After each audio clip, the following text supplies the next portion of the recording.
Good morning students. जैसा कि हमने पॉइंट क्लासेस जो चैनल है, यूट्यूब चैनल है, आप लोगों के लिए बनाया है, आप लोगों के लिए क्रिएट किया है, जिसमें 9th 10th 11 और 12th की classes chapter wise chapter, concept wise concept, और यहाँ पर आपको एवरीडे प्राप्त होंगी, प्रतिदिन आपको प्राप्त होंगी क्लासें। और हम लोगों ने कल एक फिजिक्स का लेक्चर जो ऋषभ सर ने लिया था, उसे आप लोगों ने देख लिया होगा। अच्छा लगे तो उसे लाइक करें, शेयर करें और सब्सक्राइब करें। मैं महेश कुमार आपके लिए आज से लेकर आ रहा हूँ इंग्लिश की क्लास, और आप लोग देख पाएंगे जैसे कि यहाँ पर आप लोगों को नज़र भी आ रहा होगा। हम बेसिक से लेकर चलेंगे, हम बेसिक से आपके सिलेबस को कवर करते हुए आगे बढ़ेंगे।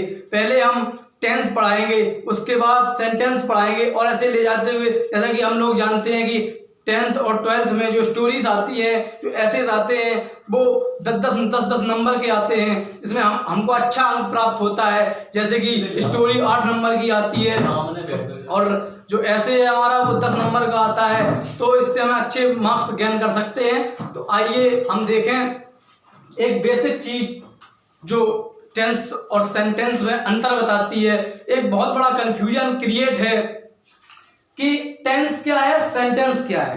हम लोगों अगर हम कहीं नॉर्मल बोले कि कोई कहे टेंस क्या है, सेंटेंस क्या है, तो हम लोग बता देते हैं कि प्रेजेंट इंडेफिनिट, पास्ट इंडेफिनिट और फ्यूचर इंडेफिनिट या प्रेजेंट पास्ट। तो आज हम क्लैरिफाई करेंगे, क्लियर करेंगे कि सेंटेंस क्या है और टेंस क्या है।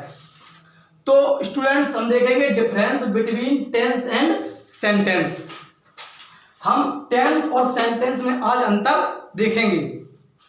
टेंस जो है उसे हम काल कहते हैं, उसे हम समय कहते हैं। जो हम और आप जानते हैं कि टेंस 3 प्रकार के होते हैं। बेसिकली टेंस 3 प्रकार के होते हैं, प्रेजेंट टेंस, पास्ट टेंस और फ्यूचर टेंस। अब वर्तमान काल, भूतकाल और भविष्य काल, वर्तमान काल, भूतकाल और भविष्य काल। तो टेंस 3 प्रकार के होते हैं। अब 3 प्रकार के टेंसों के भी 4-4 भाग होते हैं। प्रत्येक सेंटेंस के 12 भाग होते हैं, प्रत्येक काल के 12 भाग होते हैं। अब हम लोगों ने यहाँ पर बेसिक समझा कि टेंस क्या होता है। अब हम लोग आएंगे सेंटेंस की ओर। सेंटेंस की ओर आएंगे तो हम लोग जानेंगे कि सेंटेंस वो नहीं जो हम लोग समझते हैं। सेंटेंस वो नहीं कि सेंटेंस क्या, व्हाट इज द सेंटेंस, तो आपने बता दिया sentence present indefinite tense, past indefinite tense या present tense, past tense, future tense. Actually में सेंटेंस जो है वो एक अलग चैप्टर है। जो सेंटेंस है वो एक अलग चैप्टर है। और हम आप देखेंगे 6 सेंटेंस जो होते हैं वो 5 प्रकार के होते हैं। कुछ किताबों में 4 प्रकार के भी दिए गए हैं, लेकिन मोस्टली जो होते हैं वो 5 प्रकार के होते हैं। हम प्रकारों को जानेंगे, हम उनके काइंड्स को जानेंगे। नंबर 1 पे जो आता है वो होता है असर्टिव और डिक्लेरेटिव सेंटेंस। जो पहला सेंटेंस है वो असर्टिव साधारण सेंटेंस होता है। दूसरा एन इंटरोगेटिव सेंटेंस, दूसरा जो सेंटेंस का प्रकार होता है वो इंटरोगेटिव सेंटेंस होते हैं। एन इंपरेटिव सेंटेंस, तीसरे जो प्रकार के सेंटेंस होते हैं वो इंपरेटिव सेंटेंस होते हैं। एन एक्सक्लेमेटरी सेंटेंस, जो एक्सक्लेमेटरी सेंटेंस जिसमें आते हैं वो सेंटेंस दुखद और विस्मयबोधक होते हैं, जिसमें हम एक्सक्लेमेशन मार्क्स का यूज करते हैं। इन सब का हम आपको पूरा कंटेंट देंगे, लेकिन अभी समझते हैं कि ऑप्टेटिव सेंटेंस पांचवा प्रकार का जो सेंटेंस है वो ऑप्टेटिव सेंटेंस।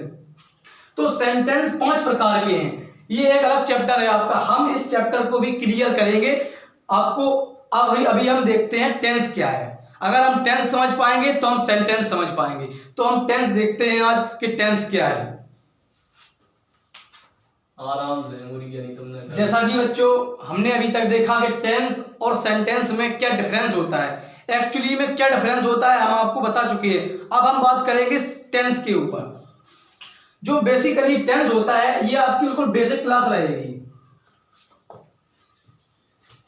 ये आपकी बेसिक क्लास रहेगी बिल्कुल।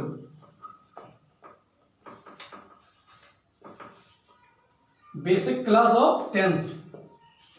तो सबसे पहली बात यह है कि आपको बिल्कुल 0 लेवल से बताया जाएगा कि टेंस क्या होता है, उसका बेसिक क्या होता है।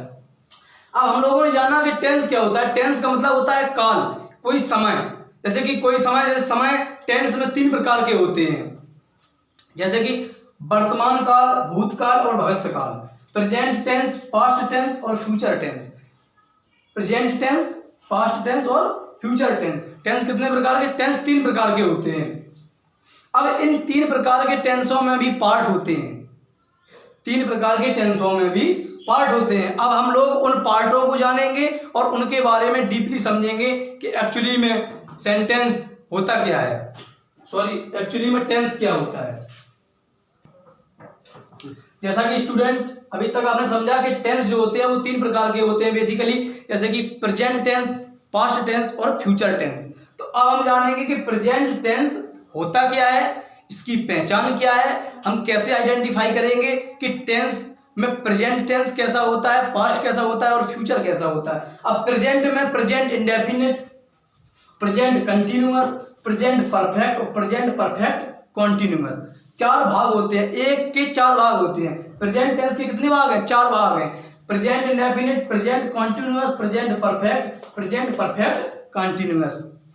तो हम और अब देखेंगे अब कि प्रेजेंट इंडेफिनिट क्या है, प्रेजेंट इंडेफिनिट की परिभाषा क्या है, इसकी डेफिनेशन क्या है, बस अब देखते हैं।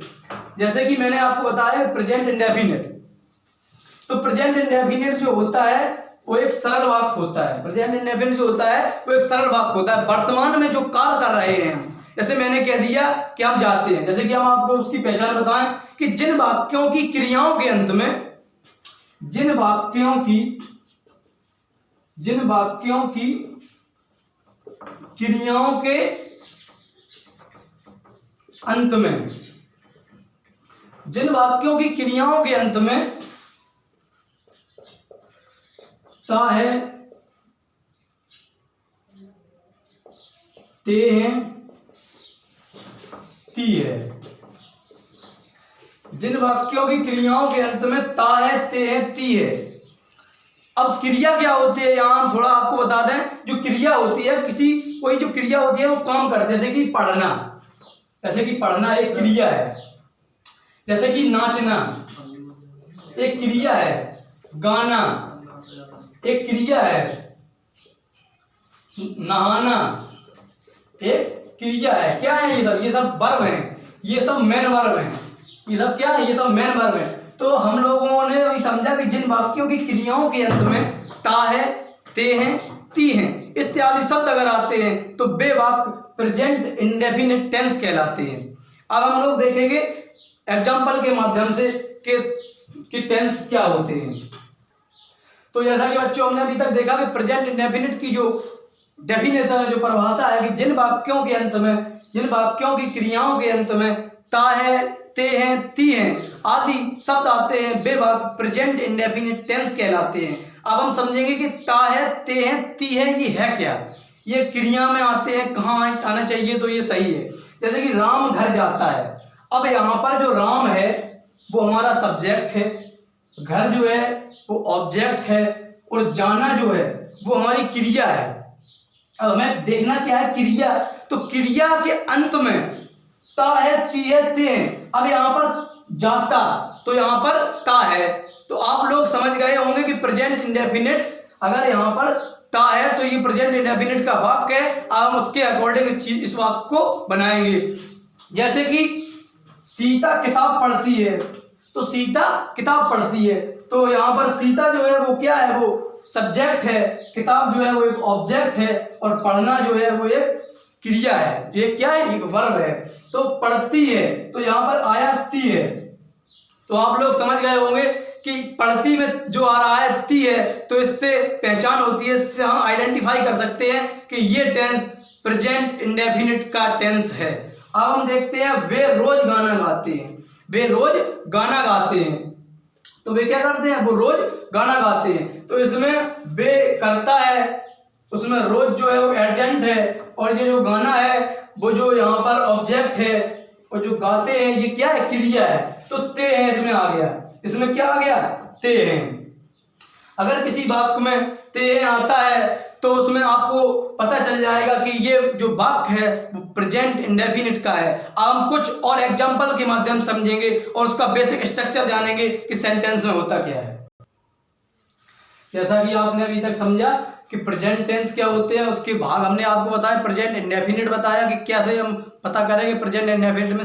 अब प्रेजेंट इंडेफिनिट में जो रूल है, rule for affirmative, rule for negative, rule for interrogative, rule for interrogative negative. अब हम लोग समझेंगे कि उसमें जो हेल्पिंग वर्ब होती है वो किस प्रकार और कौन सी लगाई जाती है। जैसे रूल फॉर एफर्मेटिव है, जैसे कि मैंने एक लिया यहां पर, राम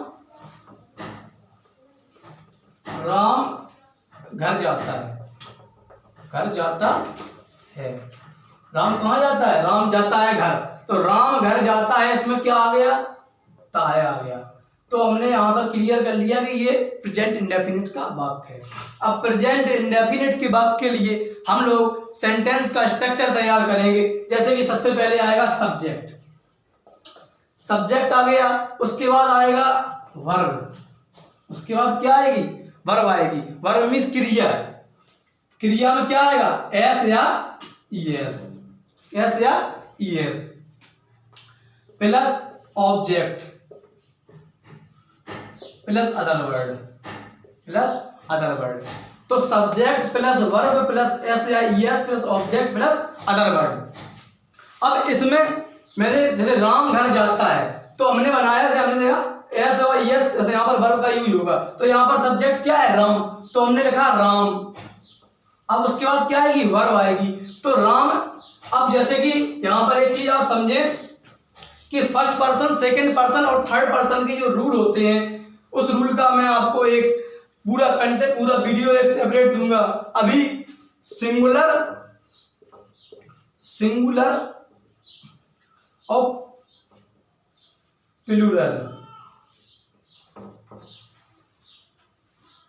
सिंगुलर और प्लूरल के बारे में समझेंगे कि सिंगुलर और प्लूरल वर्ब क्या होती है, वो सब्जेक्ट क्या होते हैं। जैसे सिंगुलर सब्जेक्ट होते हैं तो उसमें थर्ड पर्सन के जो होते हैं वो आते हैं ही, सी, इट, नेम किसी का, ही, सी, इट और नेम किसी का, जैसे मोहन, राम, सीता या किसी का भी नाम हो जाए। अब प्लूरल जो होते हैं उसमें क्या होता है? उसमें I, we, they, I, we, they, you, you जो यहाँ पर है वो सेकंड पर्सन का, और जो आई और बी है ये यहाँ पर जो है वो फर्स्ट पर्सन के, और जो दे है वो थर्ड पर्सन का है। तो हम और आप अब समझेंगे कि सब्जेक्ट वर्ब प्लस एस या ईएस और ऑब्जेक्ट प्लस अदर वर्ड। तो राम घर जाता है, अब राम घर जाता है, इसमें वर्ब क्या है? जाना। जाना की स्पेलिंग क्या होती है? जाना, गो। अब यहाँ पर एस या ईएस, एस या ईएस, तो हम यहाँ पर लगाएंगे ES. Ram goes to ghar, object क्या है? House, Ram goes to house. अब यहाँ पर हमने यहाँ पर एस या ईएस का यूज किया क्योंकि राम है वो एक नाम है और नाम जो है वो एक सिंगुलर में आते हैं। अब हम यहाँ पर प्लूरल के लिए, प्लूरल जो होता है उसमें हम बहुवचन के साथ